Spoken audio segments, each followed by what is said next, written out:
Posebnost kmetije Stanka Oblaka v zaselku Grabe nad Sodražico je rastlinjak. Zakaj posebnost? Takšnega rastlinjaka ni od Ljubljane do Kolpe.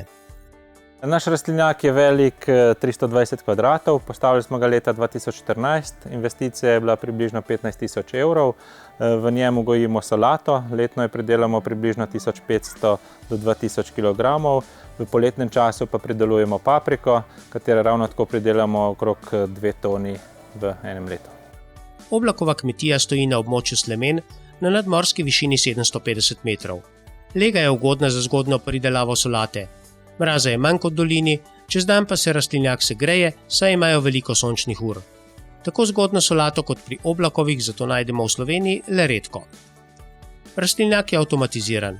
Senzorji merijo temperaturo, vlago in zunanji veter ter samodejno odpirajo oziroma zapirajo lopute. Oblak spremlja razmere v rastlinjaku prek telefona in po potrebi spreminja nastavitve. Rastlinjak tudi ogrevajo, in sicer s kotlom na lesno biomaso. Sekance pridobijo iz lastnega gozda, imajo ga 20 hektarjev. Imajo tudi 9 krav dojil in plemenskega bika. Vsako leto zredijo od 10 do 15 let. Nekaj jih namreč tudi kupijo.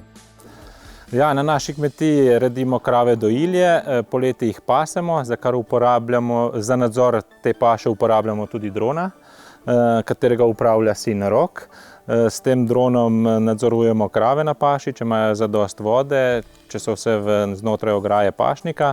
Uporabljamo pa tudi za nadzor gozda, se pravi naših gozdnih parcel, sploh v poletnem času, če se kje pojavijo sušice, tudi to lahko ugotovimo s poletom drona nad parcelami našimi. Kmetijo neredko obiščejo tudi medvedje, zato uporabljajo medovarni kompostnik. Veliko možnosti za širitev kmetije ni, zato bo kmetijstvo ostalo pri Oblakovih dopolnilna dejavnost.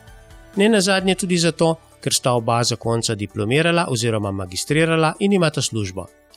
Morda pa se bo kateri od otrok česa spomnil in kmetijo razširil, se pošali Stanko Oblak.